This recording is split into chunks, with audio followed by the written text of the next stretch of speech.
Salut tout le monde. Bienvenue sur la chaîne Parlons Manga. Je suis Aiko, votre hôte déjantée et amoureuse des mangas. Aujourd'hui, j'ai une vidéo spéciale pour vous, mes achats manga du mois de mai 2023. Préparez-vous à une avalanche de découvertes hilarantes et incroyables. Regardez-moi ça. Je ne me suis pas procuré beaucoup de tomes le mois dernier, mais j'ai l'impression d'avoir pillé le trésor des otaku. J'ai ici quelques mangas frais et juteux prêts à être dévorés. Mais attendez, ce n'est pas tout. J'ai un petit secret à vous révéler. Dans la description de cette vidéo, vous trouverez un code promo exclusif qui vous permettra d'économiser 10 € sur vos achats de manga. Oui, vous avez bien entendu, 10 €. Ça fait un manga gratuit, non? Alors, ne manquez pas cette opportunité incroyable sur le site Rakuten. Maintenant, rentrons dans le vif du sujet. Et attachez vos ceintures, car on va naviguer à travers l'univers des mangas avec autant d'énergie qu'un personnage surboosté par une boisson énergisante japonaise. À tout de suite mes chers otaku.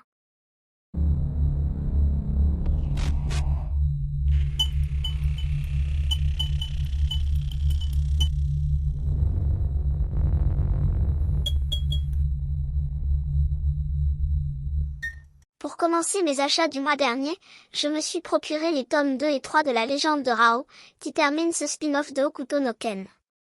La légende de Rao est un manga qui se déroule dans un monde post-apocalyptique où les règles de la société ont été bouleversées.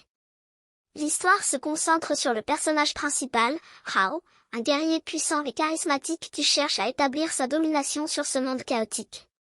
Rao, connu autrefois sous le nom de Kenno, est le frère aîné de Kenshiro, le héros du célèbre manga Ken le Survivant. À la suite d'une tragédie familiale, Rao s'est envoyé investir d'une mission, unifier les terres dévastées et imposer sa propre vision de la justice. Doté d'une force extraordinaire et d'une détermination inébranlable, il commence à rassembler des adeptes et à fonder son armée. Tout au long du récit, nous suivons Rao dans ses batailles contre d'autres seigneurs de guerre, des factions rebelles et des individus désireux de s'opposer à son règne. Au fur et à mesure de son avancée, Rao se révèle être un dirigeant charismatique, capable de gagner le respect de ses adversaires et de gagner des alliés inattendus.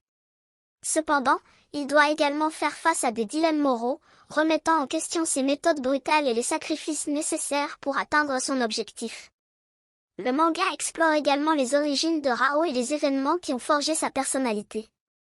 Nous découvrons son entraînement rigoureux, son amour pour Yuria, une femme dont il est éperdument épris, ainsi que les circonstances qui l'ont poussé à abandonner une vie de bonté pour embrasser la voie de la force. La légende de Rao est une histoire épique et tragique qui examine les thèmes de la justice, du pouvoir, du sacrifice et de la rédemption. Elle offre une plongée captivante dans l'univers post-apocalyptique de Ken le Survivant, et met en scène un personnage complexe et fascinant dans la figure de Rao, dont le destin final est à la fois grandiose et déchirant. On continue avec mes achats et cette fois je me suis procuré le tome 7 de Hokuto no Ken, dans son édition extrême. Hokuto no Ken, également connu sous le nom de Fist of the North Star, est un manga écrit par Bjornson et illustré par Tetsuo Hara. L'histoire se déroule dans un futur post-apocalyptique où le monde est ravagé par la guerre nucléaire. Le protagoniste, Kenshiro, est un puissant guerrier maître d'une technique martiale secrète appelée Hokuto Shinken. L'intrigue commence alors que Kenshiro se lance dans une quête pour retrouver Yuria, la femme qu'il aime, qui a été enlevée par son ancien ami et rival, Shine. Au cours de son voyage, Kenshiro se retrouve impliqué dans des conflits violents entre des seigneurs de guerre rivaux qui tyrannisent les survivants. Il utilise son Hokuto Shinken pour combattre les ennemis et les oppresseurs, en cherchant à protéger les faibles et à rétablir la justice. Au fur et à mesure que l'histoire progresse, Kenshiro rencontre d'autres personnages mémorables tels que Rei, un autre utilisateur de l'art martial Nanto Saiken, et Toki, son frère adoptif. Ensemble, ils luttent contre des adversaires redoutables et découvrent des révélations sur leur passé commun. Le manga explore également les thèmes de la loyauté, de l'amour, de la vengeance et de la rédemption. Il présente un monde brutal et impitoyable, où la violence règne en maître. Les combats sont souvent extrêmement sanglants et mis en avant la capacité de Kenshiro à frapper les points vitaux de ses ennemis pour les tuer instantanément. Hokuto no Ken est devenu l'un des mangas les plus populaires au Japon, avec une adaptation en anime qui a remporté sa renommée internationale. Il a inspiré de nombreux autres mangas et animes, et est apprécié pour son action intense, ses personnages charismatiques et son atmosphère post-apocalyptique unique. Pour la suite de mes achats, j'ai reçu de mon abonnement Mehan les tomes 11, 12, 13 et 14 de Kingdom. Tome 11, dans ce tome, nous suivons les exploits de Shine et de l'unité Shine pendant la guerre. Shine fait preuve de bravoure et de stratégie lorsqu'il affronte les troupes ennemies, et son unité remporte plusieurs victoires clés. Pendant ce temps, le général Uki continue de montrer sa force au combat, se frayant un chemin à travers les rangs ennemis. Tome 12, dans ce tome, la guerre se poursuit et les batailles font rage. Shine et son unité Shine sont confrontés à des adversaires redoutables, mais ils restent déterminés à se battre. Nous assistons à des affrontements intenses et à des retournements de situation inattendus. Pendant ce temps, d'autres personnages clés, tels que Issei et le général Rampa, sont également impliqués dans la guerre. Tome 13, ce tome est marqué par une escalade de la guerre. Shine et son unité Shine continuent de jouer un rôle crucial sur le champ de bataille, en démontrant leur talent et leur détermination. De nouvelles alliances se forment, des trahisons se produisent et des tactiques militaires ingénieuses sont utilisées. Le destin des protagonistes et de l'état de Qin est en jeu. Tome 14, dans ce tome, la bataille a atteint son point culminant. Les troupes de Shine et celles de ses alliés se battent contre des ennemis redoutables dans une bataille décisive. Les stratégies et les compétences des différents généraux sont mises à l'épreuve, et le genre de guerre repose sur les épaules de ceux qui sont prêts à se battre jusqu'au bout. Des pertes tragiques se produisent, mais la détermination des protagonistes reste intacte. Cet tome de Kingdom persiste d'explorer la brutalité de la guerre, les ambitions de différents personnages et les sacrifices nécessaires pour atteindre la victoire.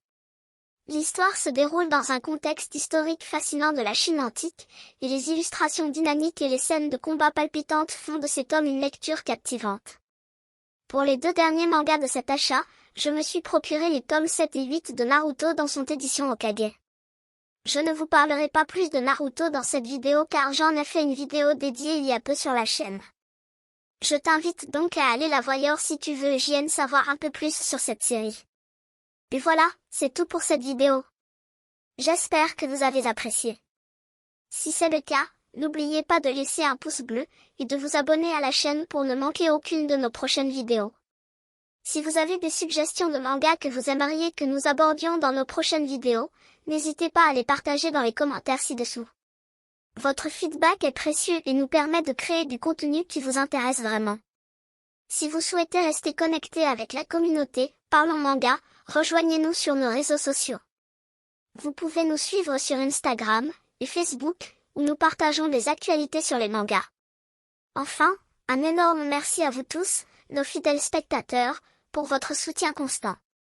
C'est grâce à vous que nous continuons à grandir et à partager notre passion pour les mangas. Nous avons hâte de vous retrouver dans notre prochaine vidéo. D'ici là, prenez soin de vous, lisez de bons mangas et rappelez-vous, vivez votre passion, vivez le manga. À bientôt sur Parlons Manga.